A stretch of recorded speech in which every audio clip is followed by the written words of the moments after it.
Good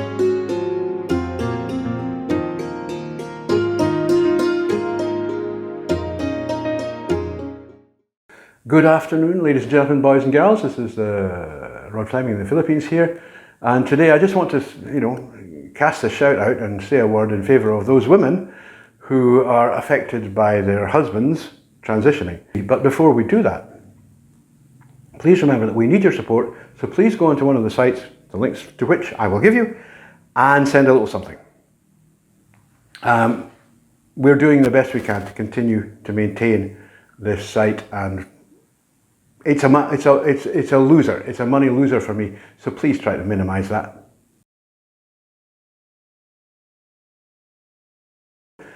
A word for the women who are affected by their husbands transitioning. Now, obviously, in 99.99999 repeater number of cases, these are going to be the wives of non-homosexual transitioners. That is, if they're male, obviously, males suffering from autogynephilia, which is what causes non-homosexual gender dysphoria.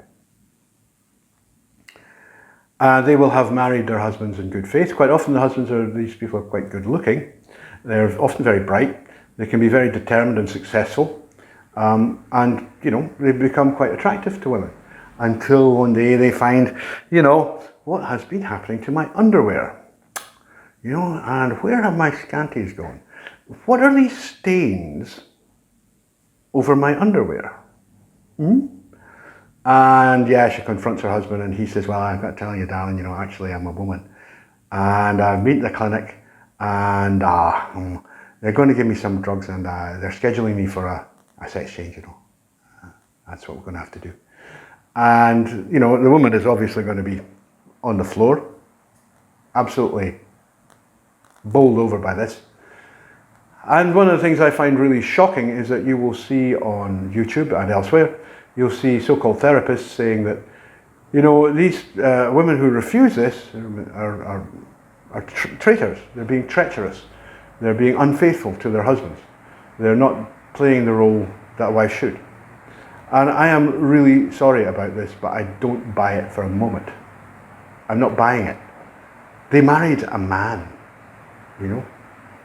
That's what it is. They were conventional, straight, cis women married a man.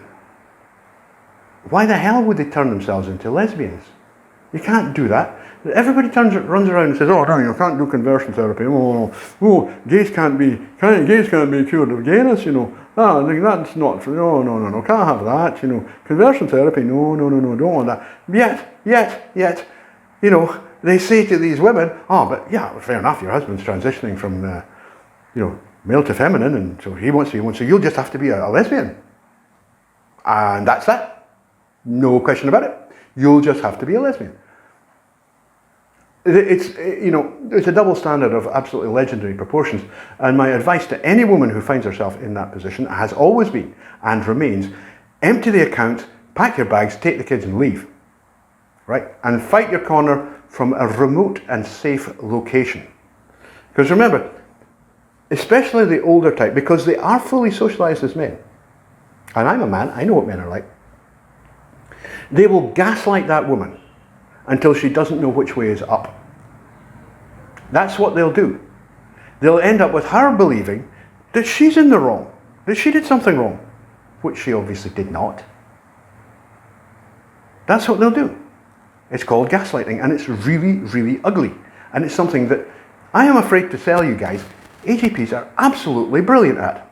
It's a central tool of their briefcase, their toolkit.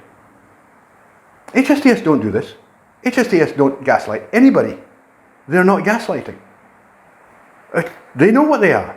They make no bones about what they are. I mean, I got my COVID, and I didn't drop dead, by the way, on Friday. And at it was actually done at the big hostel centrally. Typical Filipino chaos, but actually they got it organised. Thousands of people there, at least. And I noticed a girl, obviously trans, lady boy, in a blueprint dress, very pretty, lovely legs, beautiful complexion, beautiful face, no boobs, but they're not really a deal breaker. I guess she was what? It's kind of difficult to tell when people are wearing masks, but I doubt very much that she's over 21 or 22. Not making any bones about what she is. She is what she is. That's it. I'm a girl. You know? You like my legs? I'm a girl. Buy me a coffee. HSTS, do not gaslight. There's no way that an HSTS is going to lead you on. They don't do that sort of thing. That's a fantasy of homophobic Americans. HSTS never do that. In the first place, because they know perfectly well it's a really dangerous thing to do. And in the second place, it doesn't occur to them. You know? It's just like, that's not how they think. You know, they're really open, honest people. Totally different from the average AGP, especially the elderly ones. They are incredibly secretive and tremendously manipulative. And they gaslight. They'll gaslight everybody around them. But they will particularly gaslight their spouses and their children. And I'm saying to the women, any woman who's listening to this, or maybe you've got a friend who's in this position, get the hell out of it. And if it's your friend, get her out of it. Don't let her tell her, you're going to come and stay with me and you're not letting that man near you. You know, until he's sorted his head out. Because trust me, it never works. Oh yeah, I know. I've seen them online. Oh yes, my wife, she's so loyal and supportive. The wife is a basket case.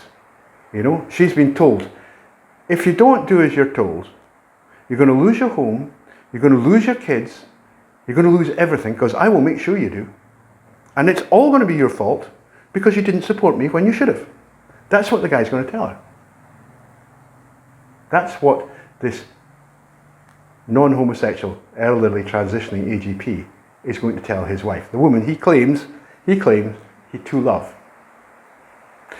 I don't have any time for it. I'm sorry, I cannot bring myself to be sympathetic towards these males. They should be honest. If they really can't hack the dysphoria, which I really don't believe in the case of AGPs. I can certainly believe that HSTS can't do it, but AGPs, no. If they really think they can't hack it, well, okay, fine, just say, look, we're just going to have to end everything, split everything up equitably, be fair, do that, and be honest. But this idea of gaslighting a woman into thinking she's a lesbian just so that she can, you know, be honoured with the praise of having stood by her husband in his time of need. No, it's your life. You know, it certainly is his life to do what he likes with. It's also your life to do what you like with. And you should not. No woman should say, oh, well, okay, that's just going to have to be the way it is. No. No way. Absolutely no way. My mother would never have done that. My daughter, I should bloody hope, would not do that. No woman should do that. You know, it's not acceptable. You know, you married a man under certain premises and he made certain promises to you under these premises, and he's just going to have to keep them. And that's that. Keep the promises. And if that means that he has to go out to work with a set of frilly knickers under his long johns, well, too bad. If that means that he's going to have to go online and say, oh, woe is me, my wife doesn't understand me, too bad. Too bad. Grow up. You know, grow a bleeding backbone. And what is all this bull about how brave these men? What's brave about it? What's brave about it? There's nothing brave about it. Nothing. You're just succumbing to a fetish and letting it take over your life. How's that brave?